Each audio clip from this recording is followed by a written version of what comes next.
Welcome, my fellow OSATers all, and welcome to this, the 16th episode of the Sockmatician podcast. That's me, Sockmatician. My name is Nathan Taylor, and you can find me on Ravelry, Instagram, Twitter, and YouTube as Sockmatician. Welcome back if you are a returning viewer. I've missed you. I genuinely have missed you. It's been a little bit longer since I last podcasted than I would normally have liked. And that's just because life is a little bit crazy at the moment. I say this every week, or certainly every episode, and I want it to stop. I don't want it to stop. I like my life being a little bit crazy. That's absolutely fine. I'm getting to the stage where it's been a little bit relentless. And so this is called Guerrilla Podcasting, this episode, because I wasn't actually going to podcast at all today. I wasn't going to do a recording. But I got a little bit of the bug, and I'll tell you a little bit more about why in a moment. As you can see, it's a little bit later than it normally would be. It is the 15th of November today. Is it the 15th? Actually, I don't even know what date it is. Let me just check. That would be stupid if I said the wrong date. It is! It's Sunday the 15th of November, and it's about 20 past 4 in the afternoon, so it's starting to get a little bit dark and murky outside. So I've set myself up with some electric lights. And I've actually found a way of doing this, whereas usually everything looks really, really yellow, but I've got a lamp right there which is doing the job and not causing too many facial shadows. So how have you been? As I say, I've really missed you. I enjoy doing my podcasting so much, and when life gets really busy, I kind of, it sounds really silly, but I look forward to it, and I get a little bit jumpy when I know it's been more than a couple of weeks. I know it's been over 3 weeks since the last episode. Let's Go Conkers was out. And actually, the title of that episode has inspired some fun debates on my Ravelry forum. If you are unfamiliar with such a thing, head over to Ravelry and join my group there. It's just called Sockmatician, and join in the conversation. We've got a goodly number of people chatting over there now, and that always makes me very, very happy. So thank you to those of you that pop in from time to time and say hi. Back to the conkers though, we had a little bit of a discussion between what Americans, or certainly people from the North American continent, call conkers, and even if they even do have conkers. I wasn't sure if they did. It turns out, for all my British watchers, that horse chestnuts, conkers, do exist in the US, but they're known as buckeyes, and I think that's a brilliant name. I really like it. You get some good plosive buckeyes behind that, some good energy behind it. I say words like plosive, and I realise as I say them that not everybody understands the language of phonetics. Phonetics is the study of sound, and a plosive. I'll tell you, this is so gung-ho, this Guerrilla podcast, there's no plan, I'm just rambling away. A plosive in phonetics is any sound that has a bit of an explosion behind it. So b, p, k, t, g, k. Those are the plosives. B and P are the voiced and voiceless versions of the bilabial, using two lips, bilabial plosives. And there's other names as well. You don't come here for that. You don't come here for that kind of information. That you get for free. So what have I been up to? Well, it's all about the secret project at the moment. Genuinely all about the secret project. We are getting very, very close to the date when the broadcaster is going to make a press release and hopefully make a big splash with the national press over here in the UK. So I think that's going to be happening at the end of this coming week. So I'm not very far away from being able to tell you what I've been keeping inside for so long. I'm gay. You knew that. No, that's not the big secret at all. It's hard to keep something like that a secret when you marry another man on the television. The big secret has been keeping me and Ben incredibly busy. It is something quite remarkable. It is a hugely bonkers project. It is a little bit mental. I think we must be a little bit mental for wanting to go into it. It's a big experiment, basically, and we're at the heart of it. And it's been a lot of work. It's been incredibly stressful. There's a lot of pressure on my shoulders and Ben's to produce stuff I can't talk about. But there's a lot of it to be done. There's a lot of work involved, and we've got pressure on us from lots of different angles. We've got pressure on us from the production company, from the broadcaster, from other members of our team, and not in little part from ourselves as well. We are both perfectionists and control freaks, and we put a lot of pressure on ourselves to be perfect in the things that we do. And this is the kind of project where perfection is not necessarily possible. What could he possibly mean? Well, all will be revealed. Hopefully in the next episode I'll be able to talk about it properly. But suffice to say, things have been ramping up. We've been working at it solidly now for a few months, but this last week has been a massive milestone in what we've been working towards, and it's been really important to get everything in place for that, because we were bringing a lot of other people from outside the project into it, and the team is expanding, and so we've had to get everything ready to be right for now. Oh God, it's impossible to be talking about things. I should stop talking about it really, because I thought I could chat, but there's still stuff I can't say. So anyway, this week has been not just me and Ben sitting at home at our computers doing the stuff we need to do. It's been full on, cameras all over the place. We've been working with, as I say, with probably 20 other people, getting everything done, working together for a big presentation of part of the experiment, which happened on Friday night. And that was a lot of fun, but also a lot of pressure. I'll stop whinging. I'm not whinging, I promise, I'm not. It is an amazing thing, but we're getting close. There's been, like, the business end side of things has been a little bit sticky recently, and trying to organise contracts and just assigning duties and making sure that everyone gets paid the right amount of money for the right amount of work that they're doing, when no one really knows what work needs to be done, because nothing like this has ever been done before. It's been mad. There have been moments of brief respite, you'll be pleased to know. A couple of weeks ago, sort of back on the 24th of October, which was a Saturday, mine and Ben's very good friend Muriel had a birthday. Now Muriel lives down in East Sussex, and we went to Brighton for the day. Now I hadn't been to Brighton for, it might be my first visit this year. Ben and I go there quite regularly. We've got lots of friends in that part of the world, and it's also just a really, really fun place to go. For people who are outside the UK and don't know anything about Brighton, it's on the south coast of England, and it's a proper old-fashioned seaside holiday town. So there's a huge pier that extends out into the ocean, with a fun fair at the end. There's a roller coaster on the end of the pier, and various other swingy, roundy, uppy, downy type rides that you can go on, and silly games you can play, which have all, it seemed, been taken over this year by minions. Minions are everywhere, and don't get me wrong, I quite like a minion.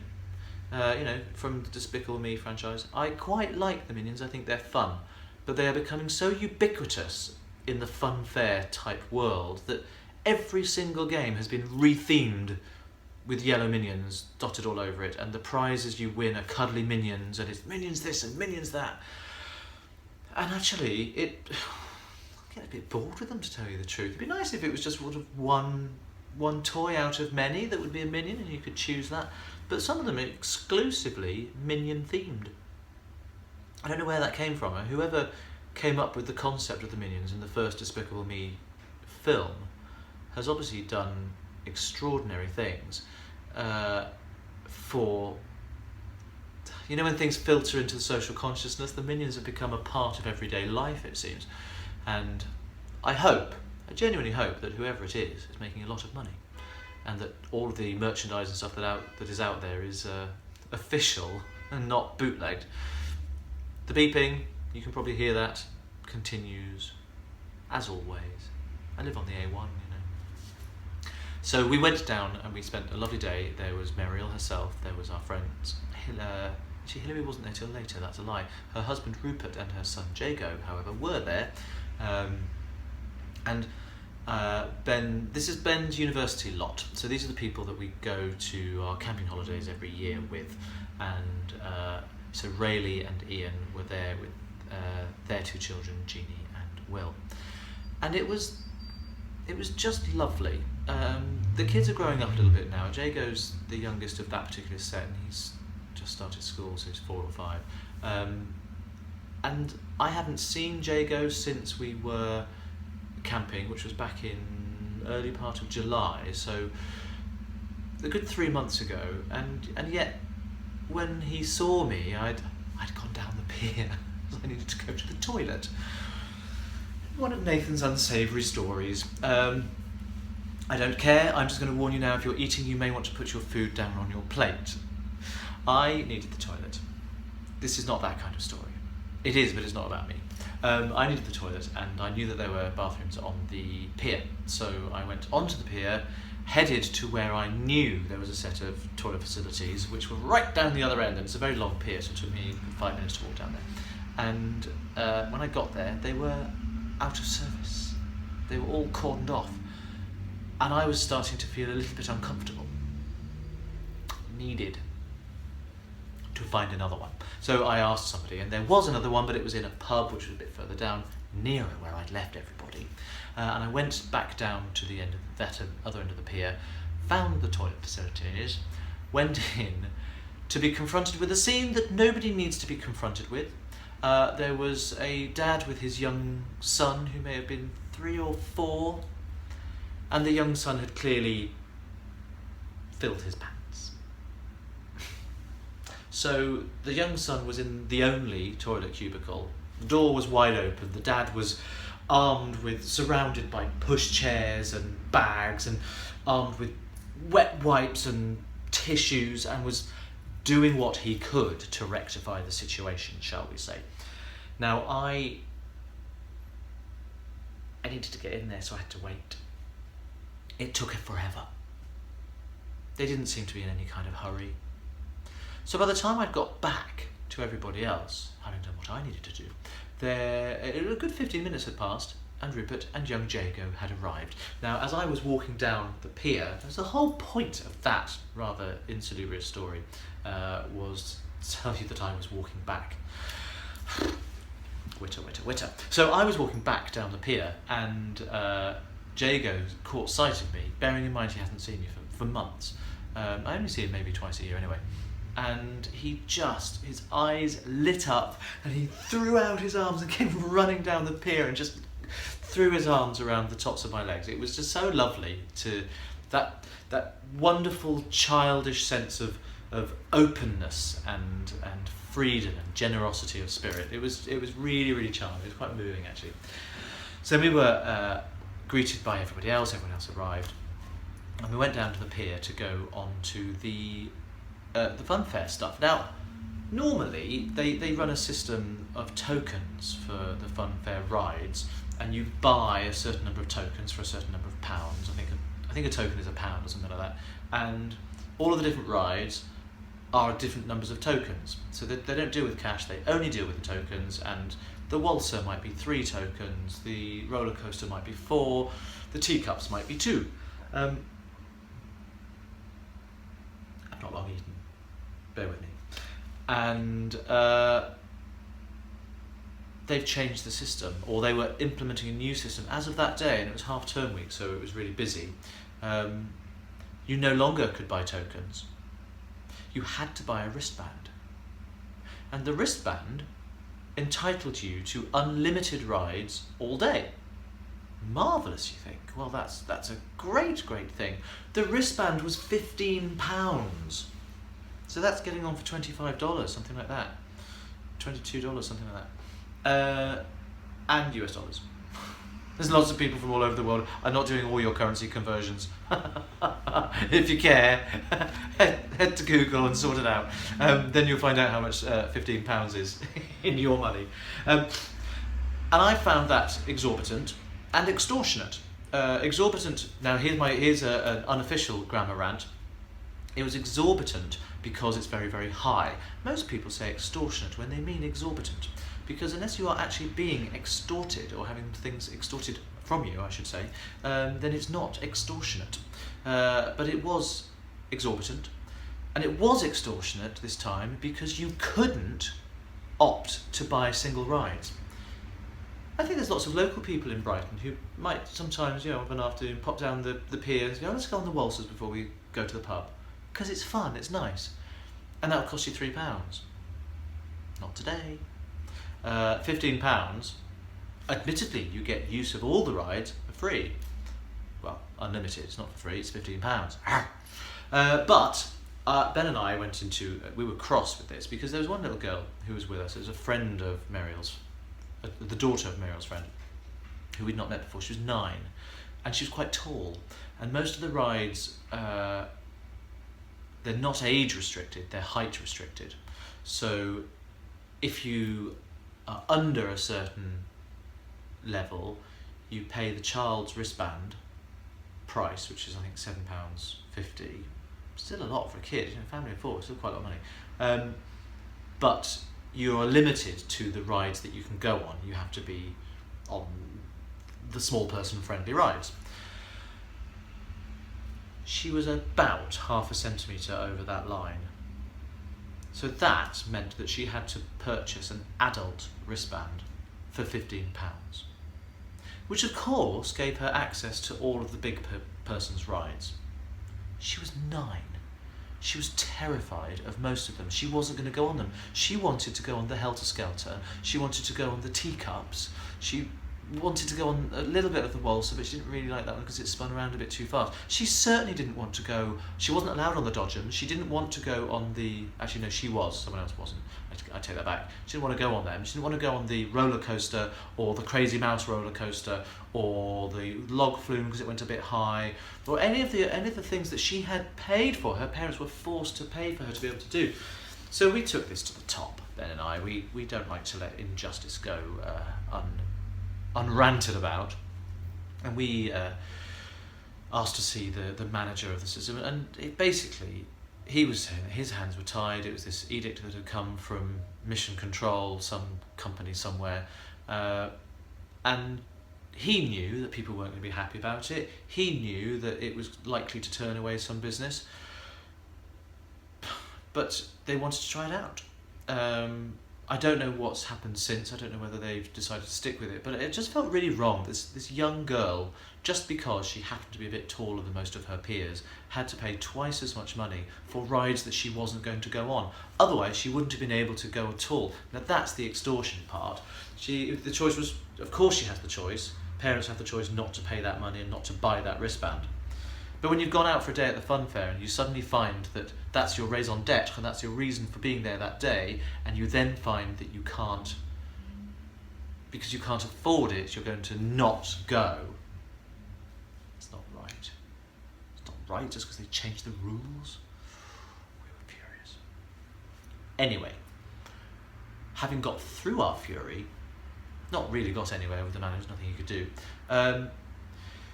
we decided to take it for all it was worth. We had paid our money, we were going to get our money's worth out of the rides, and I wanted to go on everything.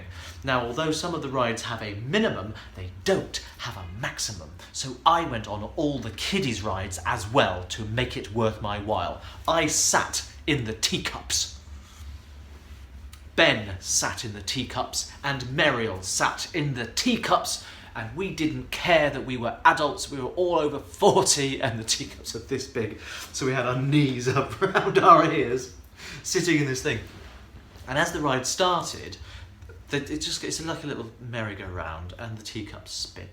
They don't spin electronically. There's usually somebody who's there manning it, and as you go past them, they just give you a little gentle spin.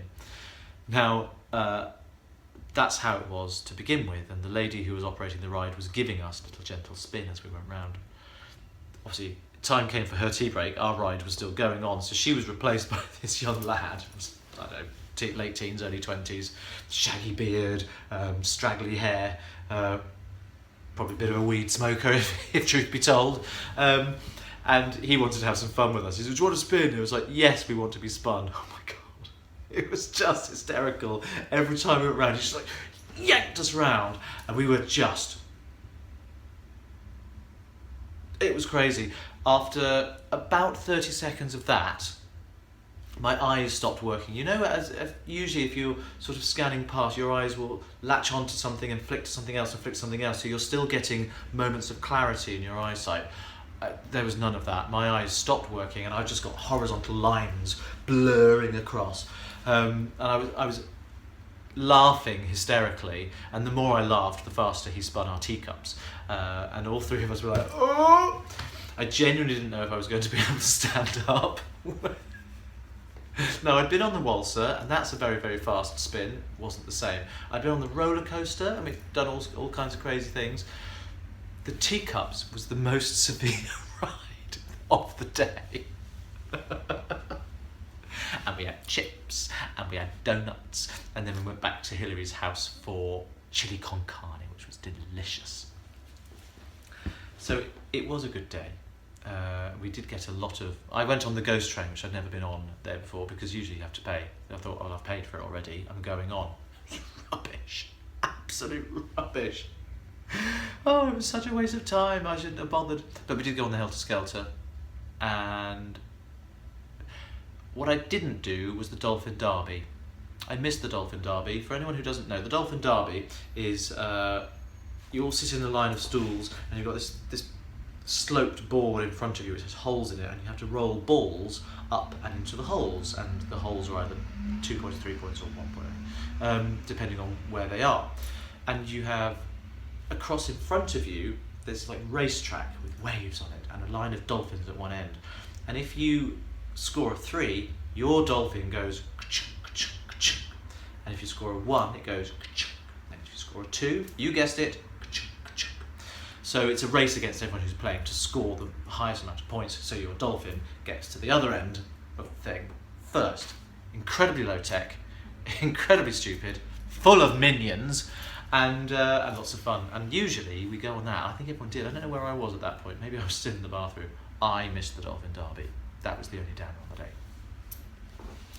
Since then, it's been the secret project, the secret project, the secret project, up until yesterday, when blissfully the development week that we've been working towards finished on Friday. We had a production meeting yesterday morning, which meant that we had to be up quite early and back down to the rehearsal space where we'd been putting everything together. And just talking about where we are now, between now and what's happening at the end of February, which is the big thing. So, God, these meetings go on forever. Honestly, they go on for hours. It was fine. It was absolutely fine. Ben and I still have enormous amounts of work to do in not enough time. So I can't promise that my podcasting schedule will be particularly regular between now and the early part of next year, but I'll do my best. Then, after that, I felt, do you know what, that's the stressful bit out the way, I can enjoy the rest of my weekend. So we went then to Julie and Sam's house. You've heard me talk about Julie and Sam many, many times, I'm sure. And for our monthly craft and cake meeting. Every month, apart from August, we do it every month of the year apart from August when everyone goes away on summer holidays, we have a meeting round down in southeast London, and we do our craft. It doesn't have to be knitting, but we are all knitters, but sometimes other people do some stitching or cross stitch or embroidery or something instead, but mostly it's knitting. And we eat cake. Julie's very good at cake. Yesterday's cake was this rich beyond belief, very sort of dense, heavy, rich chocolate sponge with the icing, or for you guys across the Atlantic, the frosting. The icing was the most chocolatey, richest icing I've ever known. It was like something that, well, it was like a ganache really. It was really, really nice and thick, so rich. And of course we had it with cream.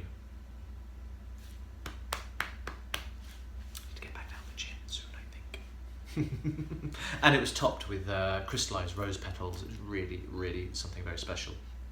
And it was lovely to see all of our friends there. And then, after we'd spent the afternoon nattering and knitting, I knew I was going to say that wrong, knitting and nattering, we carried on. You see already how much darker it's got. We then went off to Ben's parents' house in Thaxted, near Cambridge, for a quiz night. Not at their house, it was at the village hall. There must have been like 16 teams of 8 people, and the guy Vince, who put the quiz together, did a brilliant job, and we had such a great time. It was like a Trivial Pursuit thing. There was different categories of each round, and there were spot rounds and table rounds and silly games. I don't know if you know the game Heads and Tails. Everyone has to stand up. We'd all paid £1, those who wanted to play this particular part of the game. And you stand up, and he's going to toss a coin, and you either put your hand on your head or your hand on your tail. And it's up to you. And then he tosses the coin, and if it's heads, everyone with their hands on their tails has to sit down. Then you choose again whether you want to be heads or tails. He tosses the coin, and those losers sit down again. Now, we had a cunning plan on our team. There were 8 of us, and we thought if we always have an even number of heads and tails, we won't all be wiped out in the same round. So there were 8 of us, which meant, of course, that we lost 4 in the first round, then we lost 2 in the second round, and then in the third round we lost 1 and only had 1 team member left. If we'd gone a little bit more random, we might have ended up with a few more people. However, our team member who was still standing was Julie from Craft and Cake, and she was one of the last 3. After a couple of rounds, she kept getting it right. So the last 3 people were taken up onto the stage at the front of the village hall, and 1 more round was had, and 2 people had their hands on their heads, and Julie had her hand on her bottom, and it was tails, and she won. So because it had been a kind of team effort that had taken her there, the £20 that she won was ploughed straight back into the bar. A bottle of wine for the table was had, and it was marvellous. So that was brilliant. Ting. And we, today, we've had a visit from my friend Hilary, who is Jacob's mum. She's a wonderful opera singer. She's a singing teacher, and I'm just going to start having some lessons with her. So I had my first session with her this morning, and that was great. Really interesting. She wants to just kind of take me back to basics. I've had a few problems with muscle tension around the muscles that hold my larynx. It's something I was not admitting to myself for a long time, but it was causing me issues, and I sort of wanted to pretend everything was fine, and it's not particularly fine. So my voice being such a big part of my life needs to get fixed. So I'm on a journey of evaluating and trying to get as much knowledge as I can about what I do when I sing. I've never really had singing lessons. I had a singing teacher when I was at drama college, but that was a long time ago, and I probably could have taken more care, if truth be told. But then, I use my voice a lot, and habits form. You get used to singing in a certain way, and if it's not necessarily the healthiest way, that habit becomes more of an issue, and as that habit increases, you start doing other things to compensate, and the muscles in there are so tiny as well that even the tiniest deviation from perfection can cause massive issues. So it'll be really, really lovely to see how we get on. She wants to take me back to basics and work on my breathing and my core muscles and how I use my breath as a singer, and to the point where it needs to become unconscious again, because I'm thinking about it quite a lot at the moment. So that's what's going on there, and it was lovely to see her. I've seen her yesterday. She was at Craft and Cake as well, because she's also a knitter. She's a beginner knitter, and we're delighted to have her on board. And at the moment, she's knitting with quite some really chunky wool. She's knitting a blanket of squares, and they're just garter stitch squares, but because of the thickness and the tweediness of the wool, I don't know what the yarn is. It's this sort of dark greyish brown, and she's got some cream as well. She's going to alternate like a checkerboard, but the squares are about this big, but I think it's only about 30 stitches cast on and maybe 36 rows or something like that to make it square. And she's really enjoying it. She's knitted a scarf, and this is her second project. She hasn't yet developed beyond knits and pearls, so she's done no increases yet and no decreases, no shaping of any kind.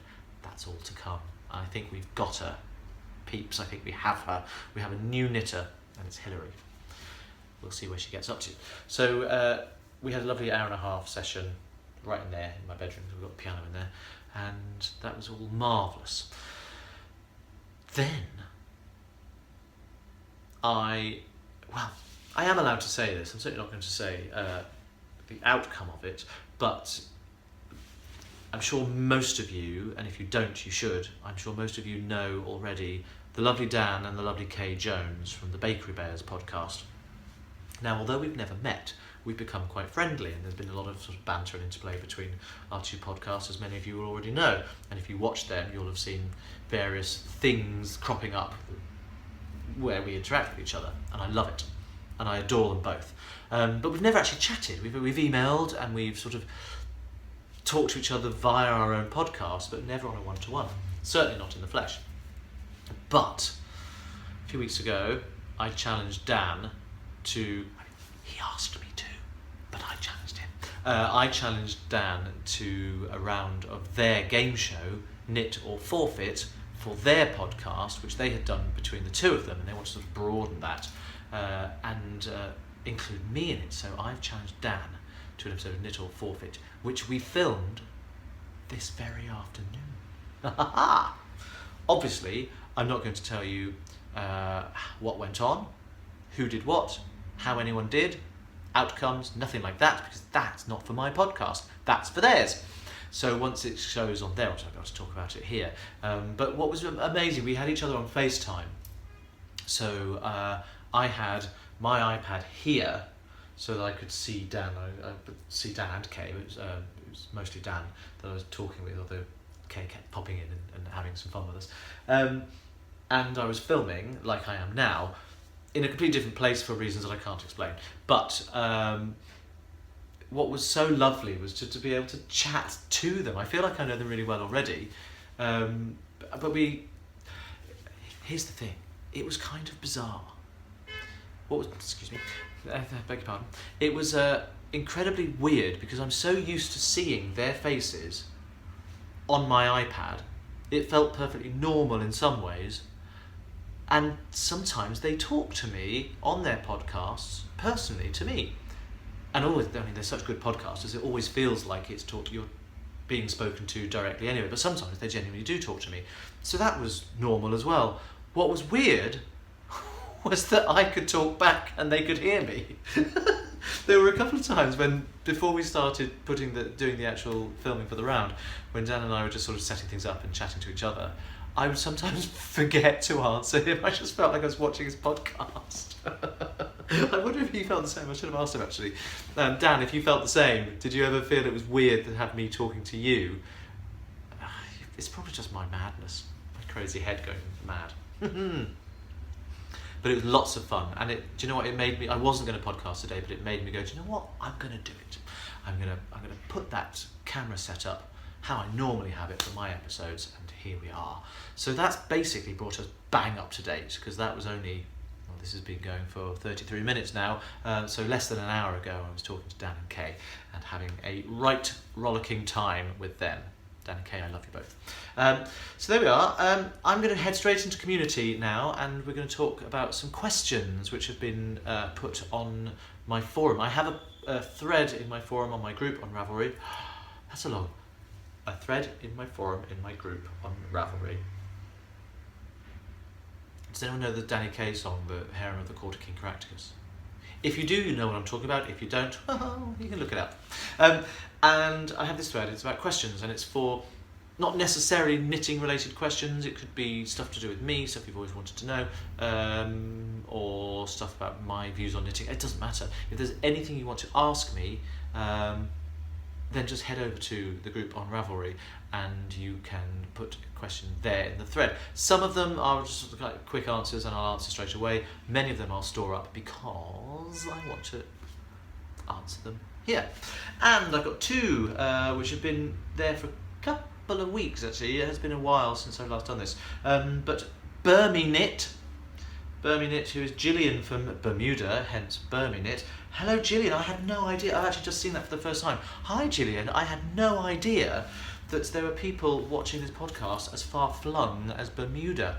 How very, very exotic. Thank you so much for your question. And it is this. Nathan, what is that painting behind you? It's actually out of shot today. Sometimes it's in vision, it's up there. Behind you above the fireplace. I know it's such a non-knitting question, but the artist feels familiar and I can't place it. It's driving me nuts. I love the orangey red, so classy. It reminds me of some of the Jolimo's pieces. Now, I don't know Jolimo. You're clearly much more of an art aficionado than I am, Gillian. It's almost certainly it isn't, but I'm not too knowledgeable. Okay, maybe you're not. As an aside... Oh, now here we go. This is not part of the question. You're telling me you're totally a fairly new knitter, almost 2 years, who is totally intimidated by double knitting. What do I always say, Gillian? Just take it one stitch at a time. It's just like anything else. Don't look at the finished project and just think, oh, I could never do that. It's so massive and so glorious and all the colours and You absolutely can do it. It's one stitch at a time. I promise you, it's nothing more complicated than that. You have been told, I'm going to go get that painting. So bear with me. Hello! I'm reaching up now to get my painting, just for you, Gillian. Oh, there you probably did see it. Okay, so this is a painting. I love it. Try and get it so it's not reflecting too much light. Actually, it's reflecting something pink from my computer screen. There we are. So here we are. I do know the name of the artist. It's someone called Phil Dodsworth. Oh, I beg your pardon. His name is Phil Dodsworth, and this is dated 2012, so it's not a very old piece. Now Ben was doing some TV filming for one of his projects up in, I believe he was in Newcastle, and he was in a barber shop getting his hair cut, and they had this hanging on the wall and it was for sale, and he just fell in love with it. Like the red angry colours, it's so blustery and it doesn't have a name. We know nothing more about it than I've already told you. However, there is something about it which makes it a little bit quirky. So we've got this this one ledge here, and we've got another ledge here with a house on it, and this fantastic swirling sky. If it weren't these colours, you'd think it was a Turner painting or something. There's this real mayhem going on. It's like life at the end of the world. But I'll try and bring it into focus. If we zoom in on the little house, can you see what it says on the little sign? For sale. And when Ben saw that, it made him cry a little bit because he felt it was the ultimate optimism. You've got a house on a ledge overlooking the fires of hell, perhaps, or some sort of post-apocalyptic sky, and someone still has the presence of mind to hope that someone might want to buy their house. Well, that was it. That sold it to Ben, and he bought the painting. So he feels that Phil Dodsworth deserved to have his painting sold, and here it is. Check him out. I don't know if he's got an online presence. I've never looked into it at all, but we love it, and it sits on above our mantelpiece, and it can stay just there for now. Actually, that's in shot. That's ugly. The back of a painting is never pretty, so I should put that down there. So I hope that answers your question, Gillian, and thank you for it. Get yourself a double knitting. There's plenty of stuff on YouTube, lots of resources, lots of tutorials and information about it out there. So see what you can come up with. I challenge you. And I have another question, and this is from Knit to Stay Sane, or Knits to God, that's really hard to say actually with the extra S in there. Knits to Stay Sane. Who is Ellen from Penrith, this side of the water, up in Cumbria. Hello. And morning, I'm catching up with your podcast, so give me a little ask. No. I was wondering if you've ever had a fanboy moment, been starstruck by someone you've met either from the fibre or entertainment industries. Well. And she goes on to tell a story about how she walked into a pub and saw somebody that she thought she recognised and said hello, because she thought she knew them. Turns out she didn't at all. She'd seen them on the telly. Fanboy moment. It's kind of... I've worked with a lot of people who are well known, and because of what I do for a living, I very much have the knowledge that no matter how well known or famous somebody is, that they poo just like us. They are just normal people. We are all just normal people. So I tend not to get really fanboy about things, but there are people that if I did meet, I know I'd go weak at the knees. And I think the main two would be Benny Andersson from ABBA and Stephen Sondheim. I know I would go weak at the knees if I were to come face to face with either of those gentlemen, because they are my absolute heroes. I have seen them in the flesh. I've seen both of them in the flesh. There was in Hyde Park in London, they often do Proms in the Park, which is a massive sort of pop concerts outside. Many thousands of people who sit there, and there was an ABBA prom, and Benny was there, and he played several songs at the piano. So I have seen him in concert. It was the nearest thing I'm ever going to get to an ABBA concert. Benny was there, Björn was there, Anders Elias was there, who did a lot of the arrangements for some of the songs, and I think he did all the backing vocals, I think, for One Night in Bangkok for the Chess album. And a lot of the musicians who were there had been the musicians who'd played on a lot of the ABBA hits, so it felt like and they were playing all ABBA songs, and it felt like the nearest thing I'll ever get to an ABBA concert. So that was quite special. Actually, what was really, really special was there was, when all is said and done, which is a beautiful ABBA song. If you don't know it, you really should. And they did a lovely acoustic version of it, which was Benny playing at the piano and Kylie Minogue singing, just sitting perched on the piano stool with him. And as she finished, she just said into the microphone, "Well, that for me was a dream come true." And it would absolutely be a dream come true for me as well. I'd love that. So I would go weak at the knees for them. There are people that I've met who haven't made me go weak at the knees so much, but I've been like, oh my goodness, really bowled back by the force of their personality. And one of those people I bumped into, I was working front of house, I was an usher at a theatre, and we knew he was coming, but he walked up to me, and it was Sean Connery, James Bond, Sean Connery. Now, obviously, in his youth, Sean Connery was one of the most attractive, one of the sexiest men ever. And you often think, well, is that just a product of Hollywood, the camera angles, what is it? No, it's the sheer force of his personality. He's very tall. I had no idea. Sean Connery's enormously tall. And he was over 70, I think, at the time. And he walked up to me, and this was our conversation. "Excuse me, could you tell me the way to the gents' toilet, please?" It's like, oh my God, you're Sean Connery. What do you mean? And I was very professional, and I said, yes, just over there, sir. But there was something about it's charisma, and I don't think it's something you can fake. I think you either have charisma or you don't. And it's tangible around people like him. I was almost knocked backwards by the force of his personality, and all he did was ask me where the toilet was, but that was amazing. I also once met Michael Bublé, and I think he's a similar kind of character. Now, Michael is not very tall. He has an enormous personality, and I don't mean he's like completely crazy. He's not. He's just incredibly magnetic as a person. Here's how it happened.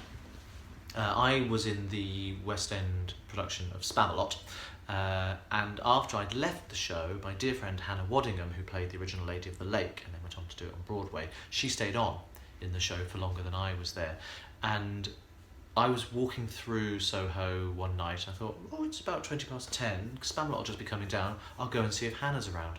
So I knocked at the stage door, and I chatted to the chap Peter, who I knew from my time there. I'd only left a couple of months before, and he said, yeah, Hannah's in a room, just knock on the door.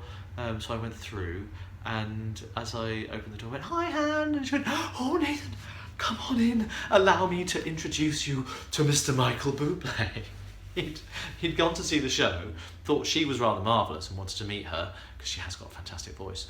If anyone has seen mine and Ben's wedding film, she's the very tall lady with the short blonde hair, the bright emerald dress, and the baby bump, who sings Make Your Own Kind of Music with the London Gay Men's Chorus. That's Hannah. Great voice. So he had been impressed with her voice and wanted to meet her, and I happened to show up, so I was brought in, and Emily Blunt happened to be there. This is proper clang name drop story, because she and Mr. Bublé were dating at the time, and she was also incredibly lovely. But there is something about Michael Bublé. He didn't know me from Adam. I mean, he had no reason to at all. He focused his entire attention on me, and came over, shook my hand, put his hand on my shoulder, and he's just so giving. I was like, oh, I'm a little bit in love with you. Just from this meeting, you have made me fall in love with you. He's quite extraordinary. He's interested. He shares himself with you as a person, and I think that's what makes somebody really very, very special. I've talked about that for a long time. They're my two, Sean Connery and Michael Bublé. A little bit bad boy, maybe. Now, back on Community, I have had recently a really, really lovely present sent to me through the post. I thought I had it here. I do have it here somewhere. Oh no, what have I done with it? Bear with me while I find it. Oh, here they are, hang on a second. Stay there, everybody, I won't be out of shot long. Right.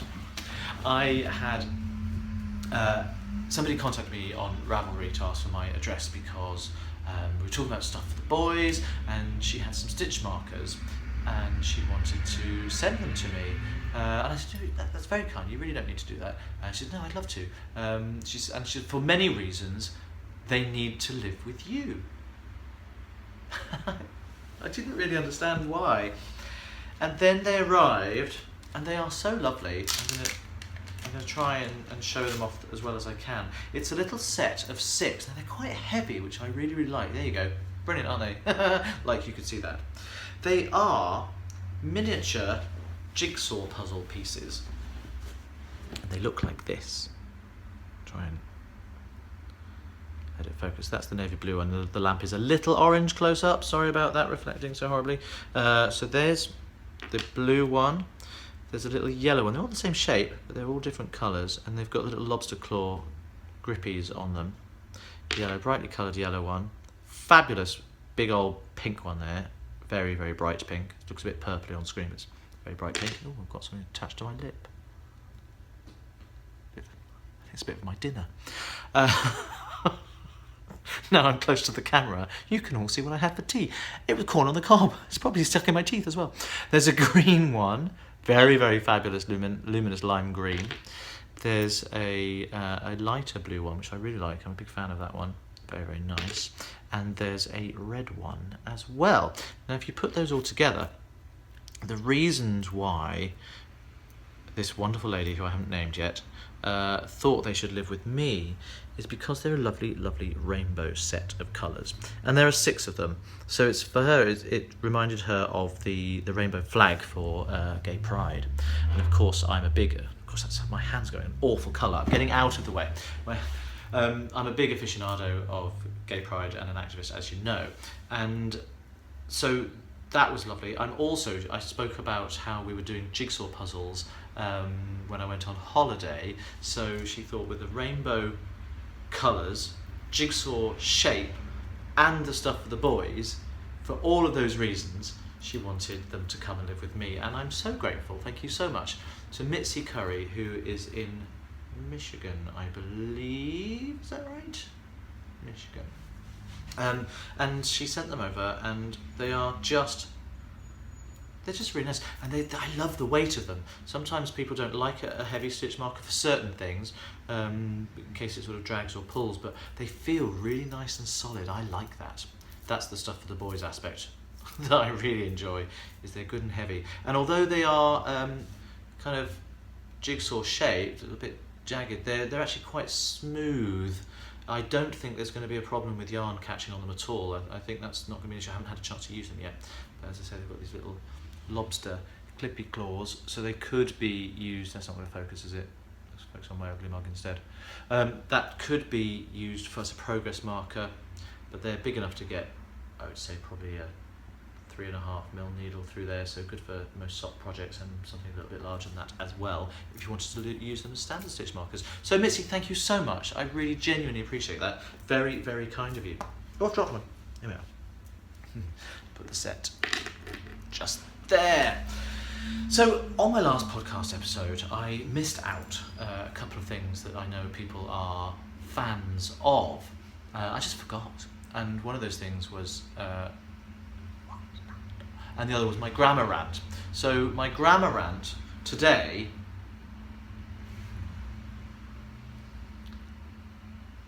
do you know what? There's so many things I could talk about, but there's lots of things. I'm actually gonna go back to my forum because there's a few things which people have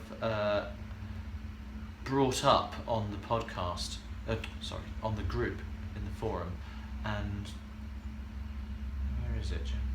Grammar rants here. There's lots of things here, and some of them I'd like to address and talk about as well.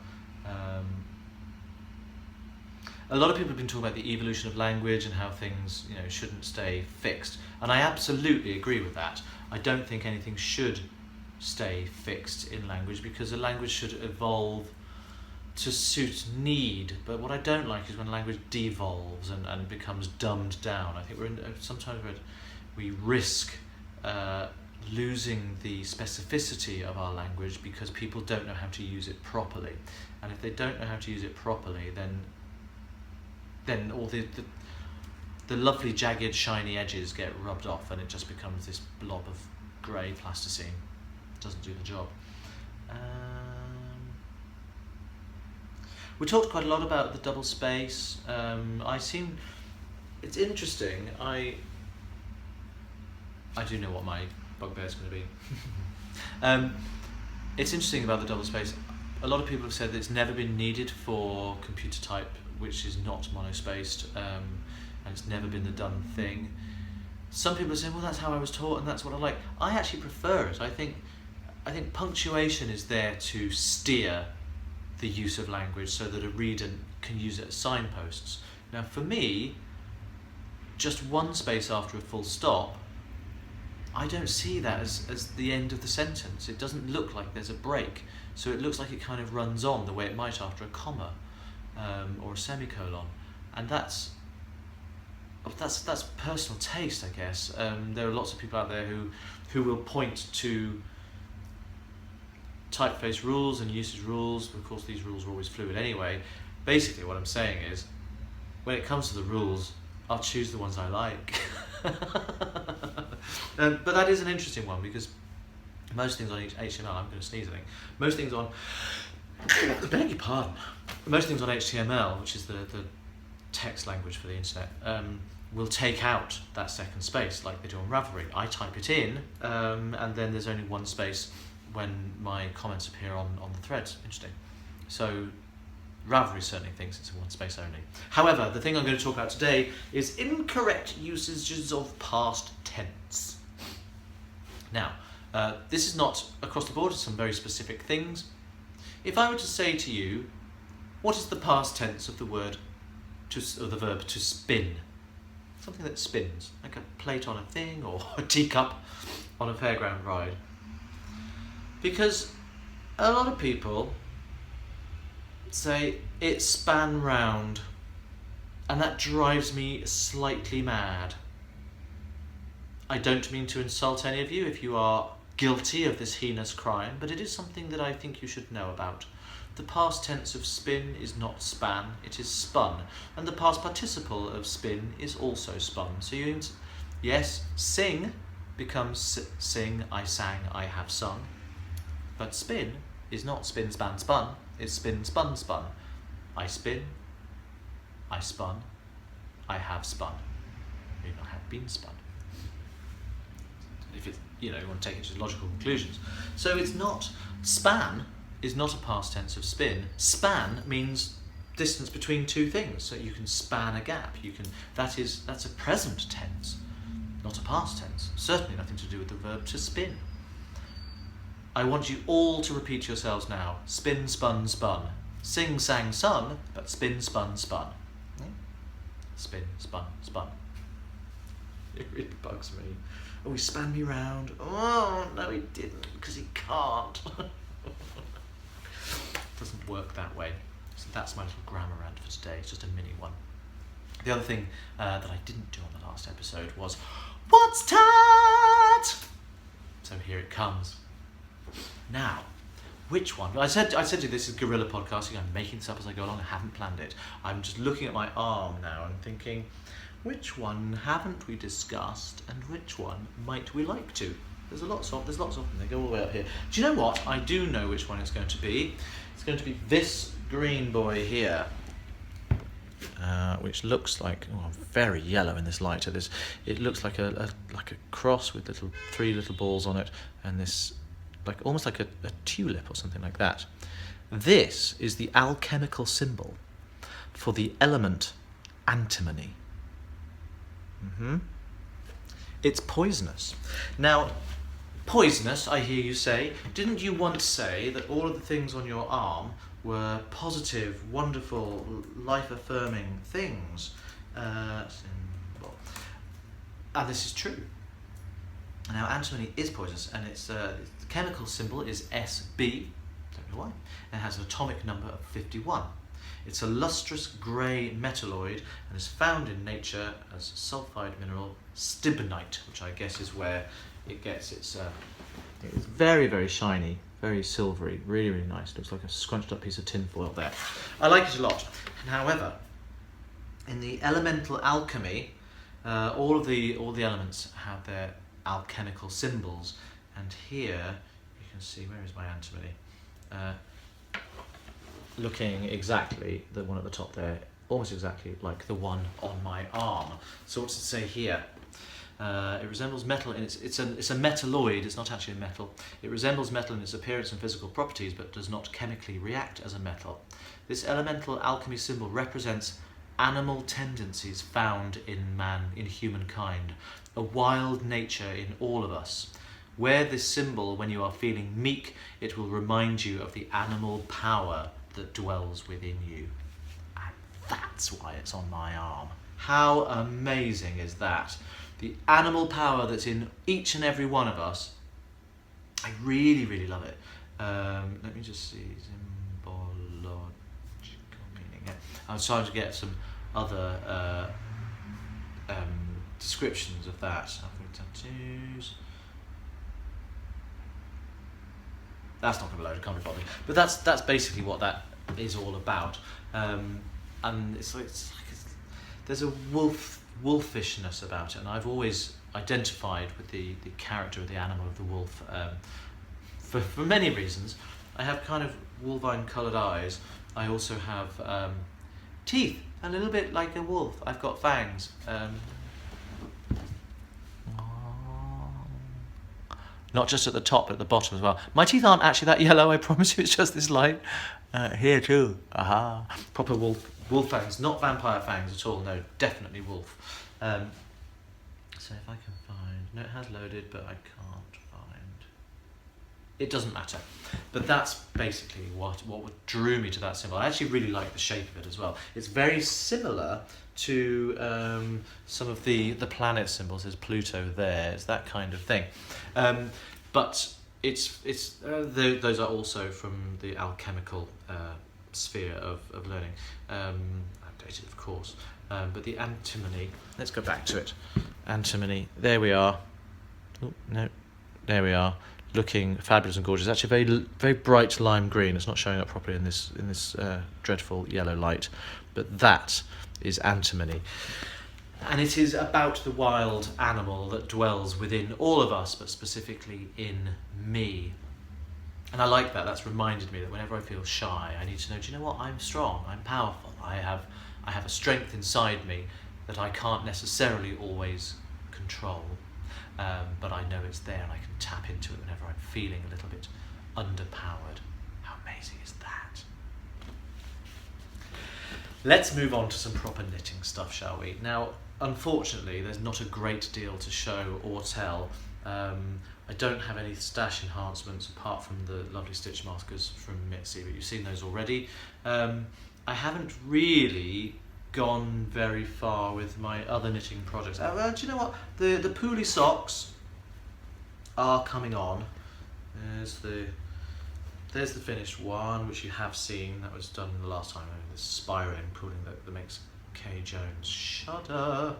But then the second sock, I think slightly fewer than 20. Oh, I caught myself there. I nearly slipped up on my own grammar. Slightly fewer than 20 rounds away from toe time. This one's pooling in a quite a different way from the other one. It's not spiraling at all. It's got this massive sort of almost like wood grain effect going down across the front of the sock there. I think that all changed with how the stitch count was altering because of the gusset decreases. It was altering, but it looked like it had almost stopped spiraling at all, and I thought I was just going to get this long vertical stripe, but then I got back down to my normal stitch count and it started working its way across again. So that's coming. And just to remind you all, if you want completely, if you're doing a heel turn and heel flap and turn construction, if you want perfectly symmetrical decreases along two sides of your heel, there's my corner on the cob coming back again, then on the knit side, when you get to the gap, you do a knit two together. On the purl side, when you get to the gap, do an SSP. The knit two together and the SSP are the perfect match pair. They will be entirely identical. You may never have noticed it before that the purl two together or an SSK, neither of those are completely symmetrical with the knit two together. The SSP, which is slip one knitwise, slip another one knitwise, and then purl those two together through the back loops. Absolutely perfect symmetry, which I love. So that's my Poolie socks. The yarn, it's I think it's an old fibre space. I think it's called like Ocean Spray or something. It's a bit like knitting with bees. It's quite rough on the fingers. I don't mind it. It's going to be fine on the socks. I think it's going to be nice and hard wearing, which is good. I think it's 80% merino and 20 nylon.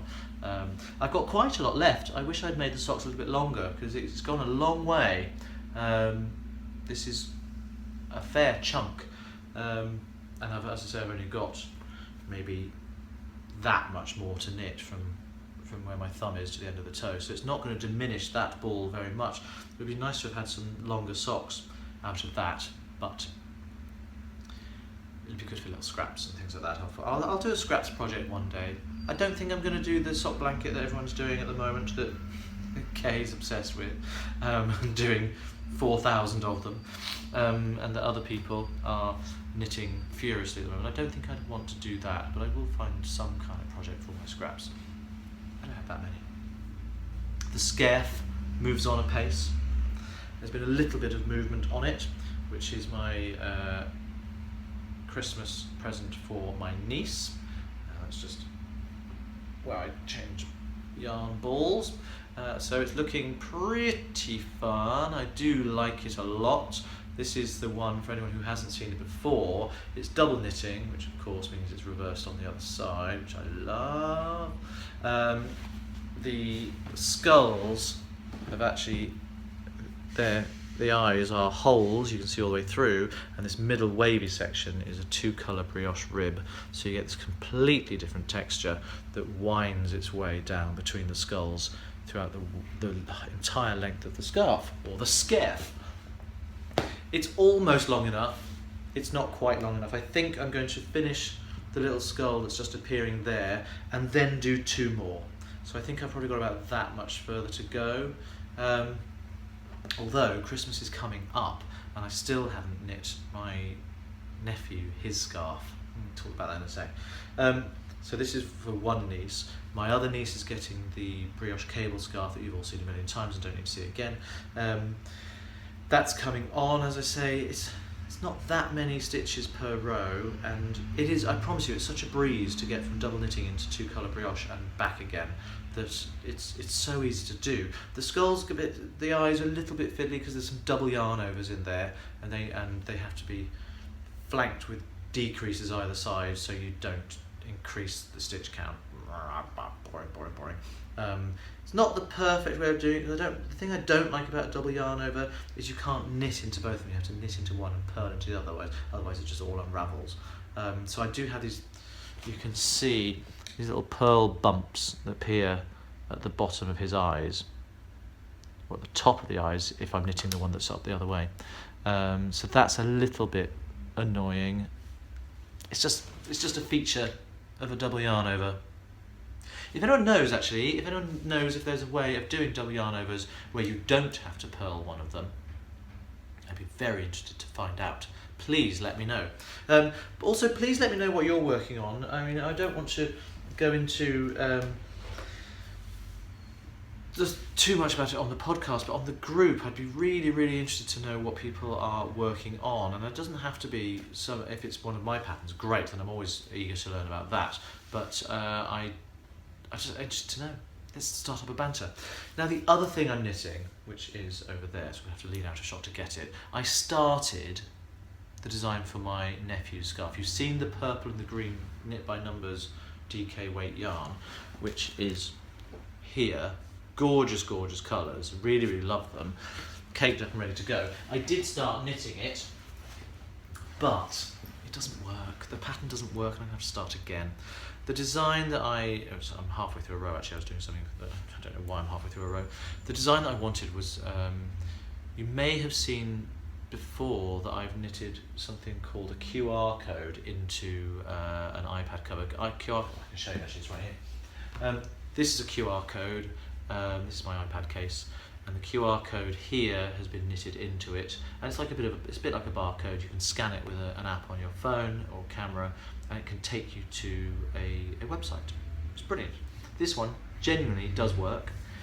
I wonder if you can pause it on screen. Scan that, it should take you to my actual website. There you go. See if it'll do it for you.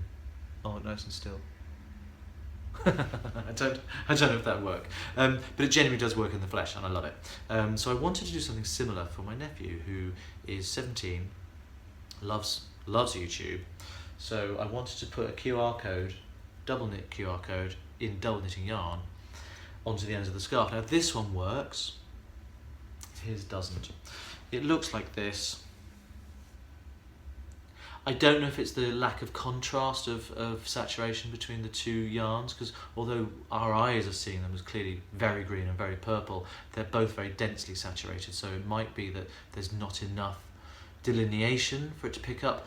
It may be, this was done with fingering weight yarn, and every little square is actually 2 stitches by 2 stitches in a square, so you do get a proper square shape. Now of course we all know that stitches aren't square, they're V-shaped, so if you look closely at these, it's just, I've tried, it doesn't scan. So I kept this because I wanted to show you the disastrous attempt. I mean, it would be lovely. I was going to have another pattern working its way up the middle of the scarf and then have the QR code on both ends. I thought it'd be really fun. It's just not working. So unfortunately, here we go, ladies and gentlemen. Live frogging, bye-bye now, all that work, off it goes. So I have to come up with something else. I have to come up with something rather quickly. And I want to do it so that, I mean, this is going to be quite a quick knit. Again, not many pairs of stitches on the needle, so it's fine. But I can't leave it too long. Double knit scarves take a long time. My nephew's incredibly tall, he's 6'4", and a short scarf just won't cut it. So I do want to finish his scarf by Christmas, so I need to get on with Becky's scarf, and I need to repurpose this yarn into a scarf which will actually work. So there we have it. That's my knitting. There's been not a great deal of it. There's loads of other things. I am a little bit closer to writing up the patterns for the Piano number 2, which is the green and black one. I need to get some decent photos taken of that, and then I'm almost ready to go. I'm also very nearly ready to go with my the cabled brioche scarf with the one pass method. So I'm going to be writing that into the pattern. So if people have never done any brioche before, they should be able to be okay just by buying the pattern and reading the tutorials that are in it and watching some videos. There's still a lot to do on that. Can't promise, because of the madness that's going on in the other parts of my life, that it'll be anytime soon, unfortunately. Certainly not this side of Christmas, I should think, but in the new year we'll have another go. Now, what I haven't done actually is gone back to our Christmas knit-along. So there is still a Christmas knit-along going on my group in Ravelry, and it's for any of you knitting patterns that I've designed I'd love you to share your work in our little thread there that's going on. There's quite a few that have got in already. Not as many as I was hoping for, particularly with how many people took me up on the 50% discount that I did on all of my patterns. Some people bought in bulk, which is brilliant, and I'm very, very glad you did. I'd just love to see a few of those projects making their way into the CCAL, which is exactly what it was for, of course. But I've got some new stuff in there that I haven't even seen. So there are people who are some of these I'm going to show some of the progress, because I think people deserve to have little shout outs. Look, there's a Vanishing Point hat in a lovely sort of grey and black. It's just the brim coming on. The first set of diamonds done already, and that's from Lover 8 or Lover 8, who is is from Sweden. Maybe it is Luva, I don't know. Sweden is obviously double knitted hats. Vital, I would say, to anyone's arsenal. Look here, we've got a finished Remember cowl from artist Maybe, whose name is Mary, from Vancouver. So again, in the winter, I bet you need some. Look, that's got a beautiful variegated purple background, and the poppies in the red, obviously with the other colours on the other side. That looks absolutely wonderful. So things are certainly coming along. Now I know that she didn't like the look of the bobbles, so she's made some little amendments, and it's hard to see actually, but in the middle of the some of the smaller poppies, she's put some little beads, which I think is a very, very nice little touch. Aha! Now again, I don't know how to pronounce this. Agita or Agita? Aga from Bromley. She's only down the road. I thought you had some fabulously exotic name. Maybe you're not English. I'm making an assumption. But you've made some of my gilt socks, and there they are in all their glory, looking really, really nice. I haven't seen a finished object of that particular size yet. I really like the stripe down the sides where the two sides of the pattern collide. That's really, really fun. I like that a lot. Oh, another pair of gilt socks, and these. Obviously I can't. This is from Twisting Pearls, who is Eileen from Ohio. So there's some extra design elements in these Guilty Pleasure socks. Obviously I cannot count to 4. No reason why you should, it's a 5 stitch repeat. But there's some really fabulous self-striping yarn there going on. That's all looking fabulous. So this is the Christmas knit-along. It's really lovely to see that things are coming to fruition. Now I am keeping this is going up until Christmas Day, so anything that you're knitting between now and Christmas Day, if you finish it, there's people with Wuppertal hats, I should credit that as well, which is a lovely, that's Creative Mama RC, who is Renee from Pittsburgh. There's all sorts going on, so join in the fun, knit one of my designs, and do that. Now of course, I did also run I have to pull a report while I'm doing this to try and multitask. I did put purchase. I can't multitask at all, clearly.